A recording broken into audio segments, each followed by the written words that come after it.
We're talking about Manchester City, still in the mix, of course, but it's Liverpool and Arsenal that are out in front. And Ryan, you've written about it, and you've even thrown in the mighty Aston Villa.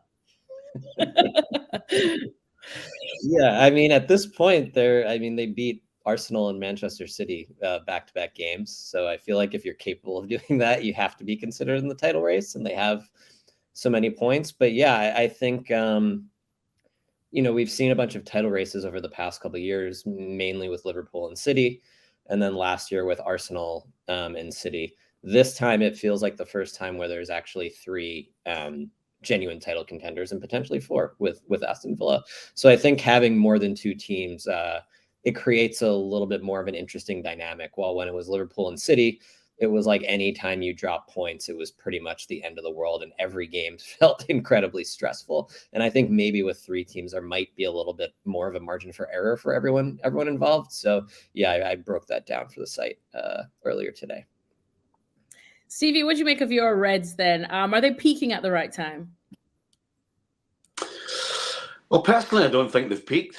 I think at home they've been really dominant. They're in the Premier League. They're pretty much on pace for 3 a game at Anfield, which is fantastic. That's championship material all over it. Away from home, I'm a little lopsided on how to think because they've picked up more points away from home than both Arsenal and City, who I think really are the contenders. I really don't believe Villa are.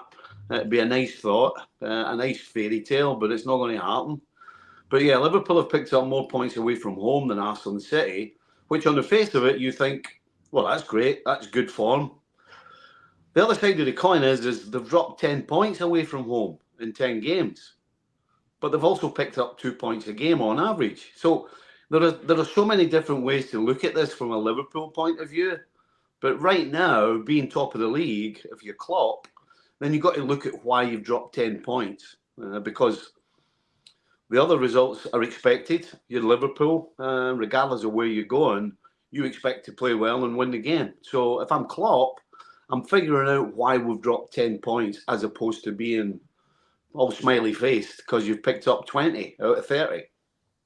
Now, Ryan, we had a bit of a discussion a few weeks ago with Mark Ogden about Liverpool and how there's sort of a resurgence from them because, let's be honest, they have endured the last 2 seasons have been a bit of a drop off from what they were used to when they eventually won everything there was to win in at least European football and domestically. But now, what's the biggest change that you've noticed that's kind of led to where we see Liverpool now? Yeah, I mean, I think the easiest answer is it's essentially a totally new midfield.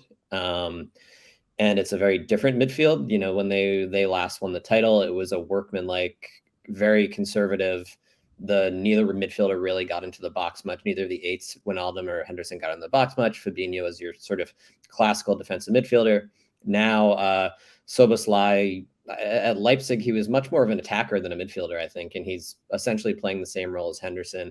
Curtis Jones or Gravenberch, I should say, are, I would say creative midfielders by trade. And then Alexis McAllister has never really played as a 6 in the past. So, maybe you don't get the same defensive solidity from those roles that you got in the past, but you're getting a lot more attacking oomph from Szoboszlai breaking forward. And then like McAllister's passing is just much more of a creative threat when he's on the ball compared to when Fabinho had it. So I think you see a kind of a trade-off with, I think the high-end attacking capabilities of the team is basically as high as it's ever been because of that. But the defensive aspect feels a little bit sketchy at times. Stevie, what about for you? Because we spend so much time talking about, I suppose, the bad business that Manchester United has done. Still lots of question marks about Chelsea. We know Manchester City are almost on a different hemisphere when it comes to transfer windows. But Liverpool really have done very well. Not necessarily the big names like bringing in an Erling Haaland, but crucial roles that have really taken to the squad and taken to the Premier League like ducks to water. Yeah, I think you can say since Klopp's come, the recruitment's been really good with the money available, and that's the key for any club. Whatever money you have, if you spend it wisely, then you'll get some sort of success. Now, for Liverpool, success is winning the Premier League and competing in Europe. And so, yeah, good signings. I completely agree with Ryan. Middle of the park was the biggest thing that needed changing, and they've managed to do that. I don't think it's finished. I think they absolutely need to sign they need to sign a defensive midfielder. Endo does a job, but you're not winning the Premier League or the Champions League with Endo as your defensive midfielder. So as well as they've done so far, I still think they need to, hopefully in January when the window opens, sign a player on the sort of level in the position that they've done with McAllister and Zlobazlai. And if they do that, then they absolutely, for me, will be 100% in the favourites for the Champions League for the title. I think that's the only thing that's missing. You know, Liverpool, although they've only lost 15 goals all season, they still look a little bit vulnerable to me. And I think if they sign that defensive midfielder, a la Fabinho at his best, then I think that takes them a step up. And the reason why I think it makes them favourites is because I don't think Manchester City are going to do what they've done the last 2 or 3 seasons. When it's come to January, they've put the foot on the gas and then they've taken off. I don't think they're going to do that this season. Other than the injuries, there's something not quite right defensively, and they don't look as fluid going forward. So, yeah, for me, if Liverpool can sign a world-class defensive midfielder, I think they become favourites for this title. Well, Ryan, we're halfway through the season, or just about, where we start to really judge the true title contenders and the test that they face. And Liverpool seem to have quite a difficult run coming up. Yes, they do play Manchester United, and some will say that's a big test on paper. Others will look at what United have been doing. Exactly. We'll get to that match soon. But after Manchester United, they've got Arsenal, they've got Newcastle, they've got Bournemouth. You may laugh, but Bournemouth and Dominic Solanke have been informed. They've got Chelsea as well. I know Chelsea have their issues too. That is still a couple games from now. Is this the true test now for Liverpool in terms of being title contenders? And are they ready for it, you think? I think are they ready for it? I'm not sure. I think it's an interesting stretch because I think the Arsenal game is going to be fascinating to see how these two teams actually stack up when they meet each other. I think last year, the first game against Arsenal kind of proved they were better than Liverpool early in the season. Then later in the season, Liverpool easily should have won that game that they ended up drawing. They created so many chances in the second half. So I think that'll be a good test. And then, I think those other games are, honestly, every game you mentioned is harder than the Manchester United game. That's my main takeaway. Bournemouth have been playing really well recently, the games away. I think Chelsea are probably, we like to make fun of them and they've been incredibly disappointing. I think they're still a more talented team than their results suggest. So it's a tough run for Liverpool. I don't really think that it begins on Sunday though. Wow. It's okay. I felt that as a United supporter. I don't really have much arguments there. Quickly, if we're talking about the title race, obviously we know Manchester City. I mean, you'll count them out at your own peril. We know how good they are, especially as people say, it is easier to chase than to lead. And Arsenal found that out the hard way last season. Stevie, though, would they have learned from that last season? Does this feel like a different Arsenal? Have you seen anything to suggest that they won't fade away at this point as they did? Well, I think the key is Saliba. Last year he got injured, missed the last, 10, 12 games of the season. And that really was, in my opinion, was what stopped them winning it. This year, touch wood, looks like Saliba's, he's played every single minute of every game pretty much. So his fitness doesn't seem to be in doubt.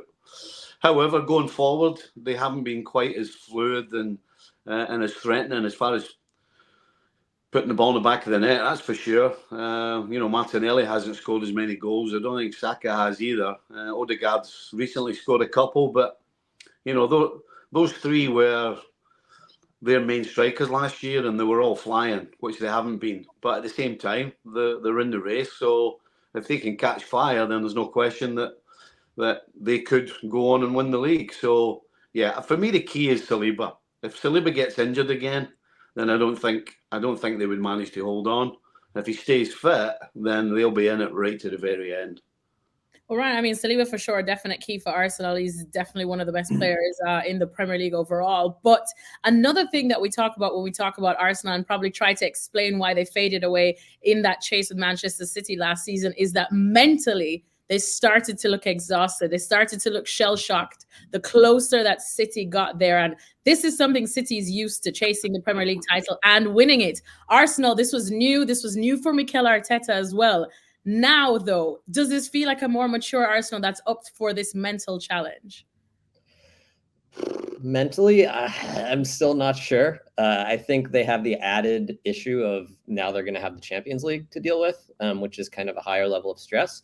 I do think that one of their problems last year was they just didn't have much depth. They added a little depth in January with Trossard and Jorginho, but other than that, them and Newcastle played very, very consistent starting 11s, and you just kind of can't rely on that all year. And as Stevie said, William Saliba gets injured and the defense kind of falls apart. I do think that they have a lot more depth this year. I don't think that Saliba or Declan Rice are really replaceable players. Mm-hmm. So while I can't, totally comment on what I think that their ability to handle the pressure is, I do think that they have more quality pieces to deal with potential injuries than they had last year. And, that's soccer. You're trying to kick a ball. People are going to get kicked. There's a lot of games. People are going to get hurt. So you need more than just an 11 deep squad. And I think they have that more so than they had last year.